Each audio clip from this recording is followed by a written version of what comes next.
My name's Amy. I'm based here at UCL IOE. I work in the Centre for Education and International Development, and much of my work has been concerned with education and inequalities in low-income contexts, also with issues around migration. But over the kind of last 20 years, a lot of that has been focused around issues to do with girls and women's education.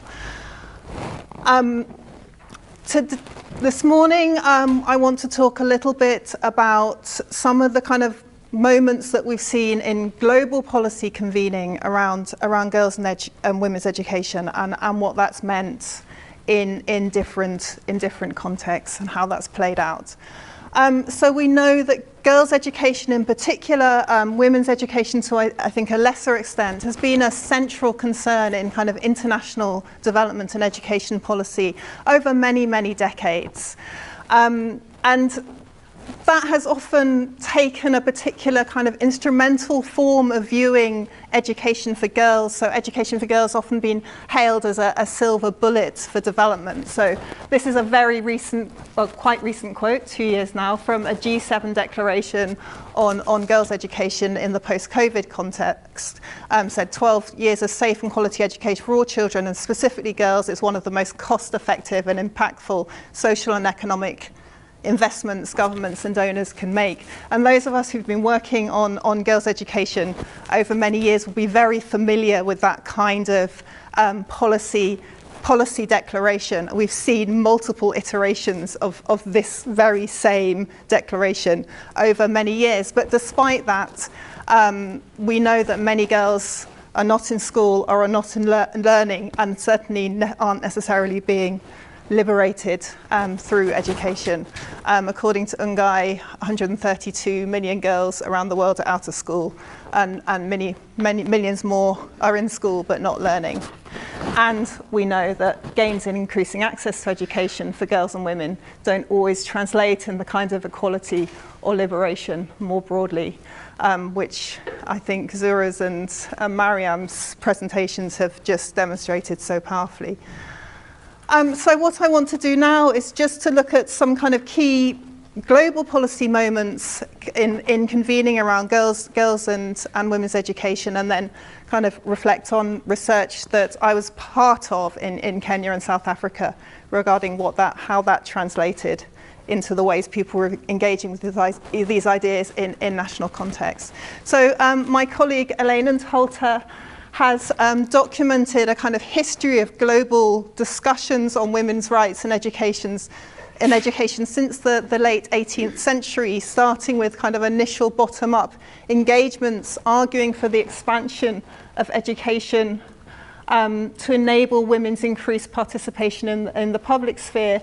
And then after World War II, a kind of increased focus on engaging with the formal realms of constitutions, lawmaking, public policy at both global and national levels. And within global policy, we see in the Universal Declaration of Human Rights in 1948, the first kind of global articulation of the right to education irrespective of sex. And that was reaffirmed in the Convention for the Rights of the Child in 1989.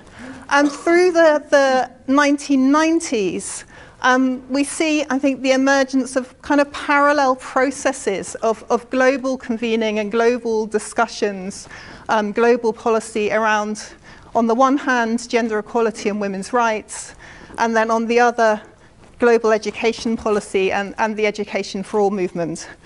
And there's not much time, so I'm not going to go through this in detail, but just to kind of highlight sort of three perhaps key moments.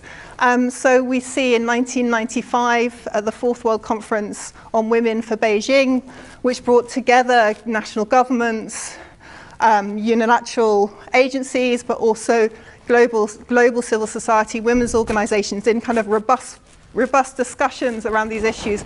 Education occupying quite a central space, and Strategic Objective 2 gave detailed attention to education, which included access to schooling, but also other sites of education, including adult education, linked to a kind of conception of an idea of political social transformation.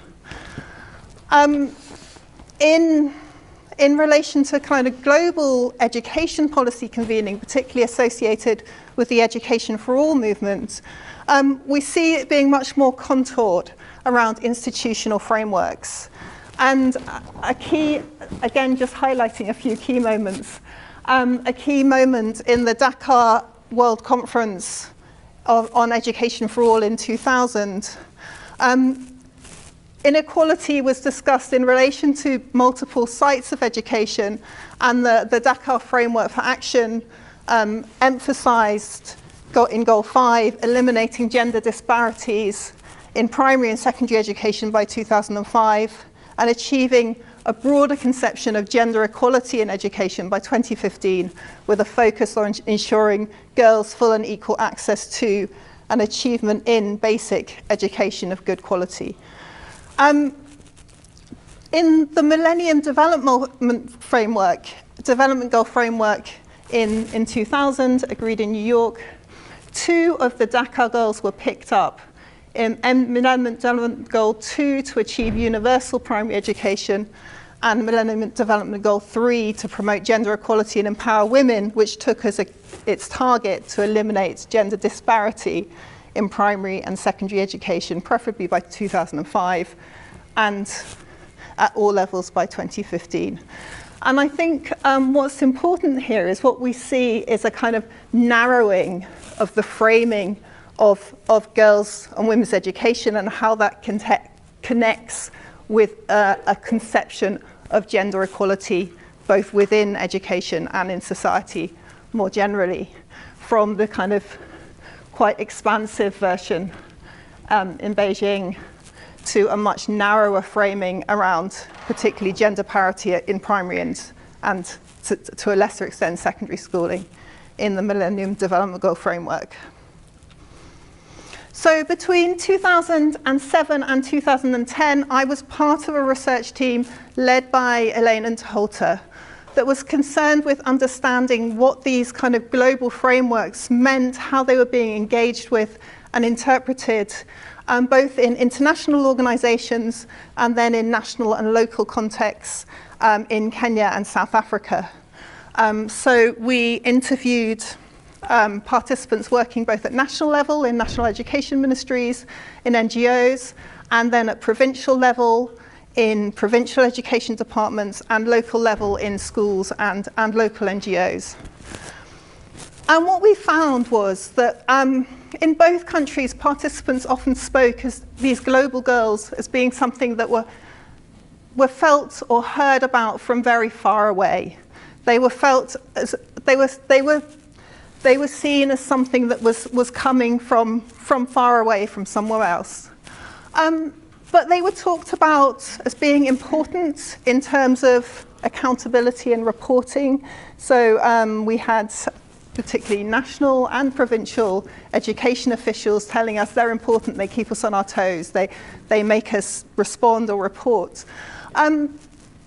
But largely, this was largely seen in terms of the MDGs, the Millennium Development Goals, and the particular targets around universal primary education and gender parity in schooling.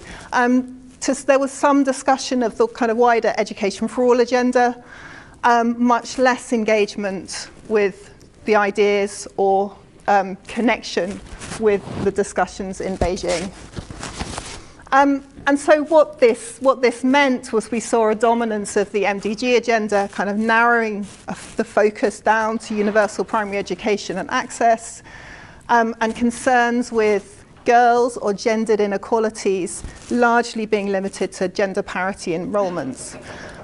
This meant different things in the 2 different contexts we were looking at. So in South Africa, we found people often there's often a sense that the gender goal had been achieved because they had gender parity in primary enrollments, and so was no longer relevant or could be ticked off, despite concerns and issues around a whole range of different gendered issues, both in and beyond schooling, violence against girls and women, for example.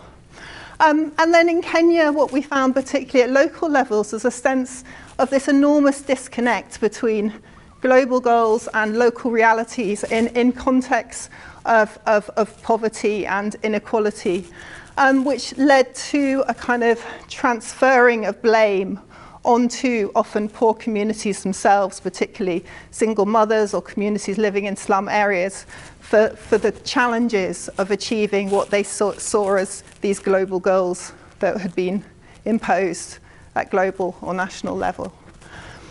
And then finally, in both contexts, we found this kind of silos, the education silo. So the people we were talking to were mostly involved in education, either in education ministries, departments, or NGOs focused on education. And there seemed to be very limited kind of synergy and connection with other sectors of social development or with women's or feminist organizations. So there was a sense of disconnection between the global and the national, but also horizontal disconnections. How am I doing on time? In terms of what this kind of meant more widely looking beyond the research in Kenya and South Africa, across the kind of MDG era, so from 2000 to 2015, we saw the provision of pre-primary education in many different countries, many different contexts, to support children to attend and stay in school as a major strategy for addressing inequalities in education, and massive expansion of primary schooling and the reduction or elimination of school fees across many different contexts. And at the same time, a kind of plethora of policy documents and donor initiatives to address what works to get girls into school. So a focus on kind of technical interventions, often adopting this kind of very instrumentalist view of girls' education. And we saw interventions around conditional and unconditional cash transfers, scholarships, stipends, and free school meals.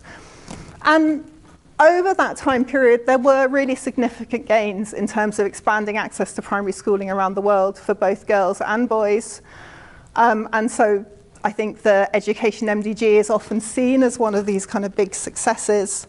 But we know that by 2015, although 2/3 of countries had achieved gender parity in primary education, there were still 5 million more primary-aged girls than boys out of school. And that this focus on universal primary education and access was not accompanied by a similar push to provide quality education, quality of educational experiences, or address inequalities beyond primary education, and women's literacy also as a massive area of neglect. So finally, my last 2 minutes. Just a very brief reflection on where we are now and what this all means and kind of what learning there is from this period that came before, as we're now into the kind of Sustainable Development Goal era.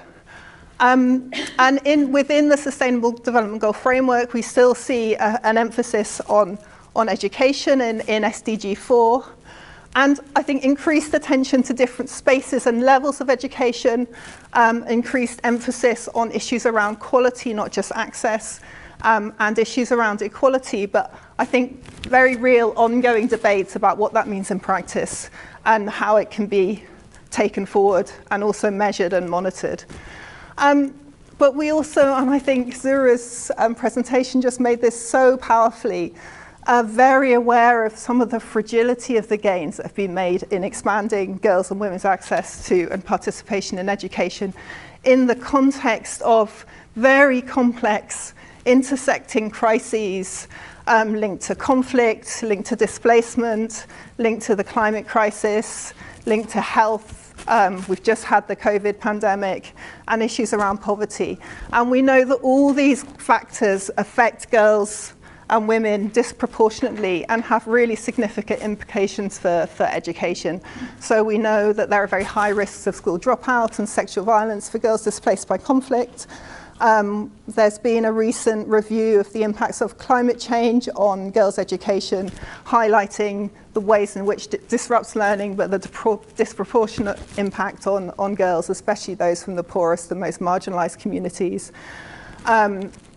research by UNESCO on the impact of school closures due to COVID highlighted the ways in which girls' engagement with learning was particularly impacted. So, I mean, I think all of this means that it's really important to kind of look beyond these kind of quick win technical interventions to really understand the complex social and political relationships and dynamics in which education systems are embedded, and to think beyond just focusing on access to really understand these dynamics of power and the relationships that are built through different forms and sites of learning.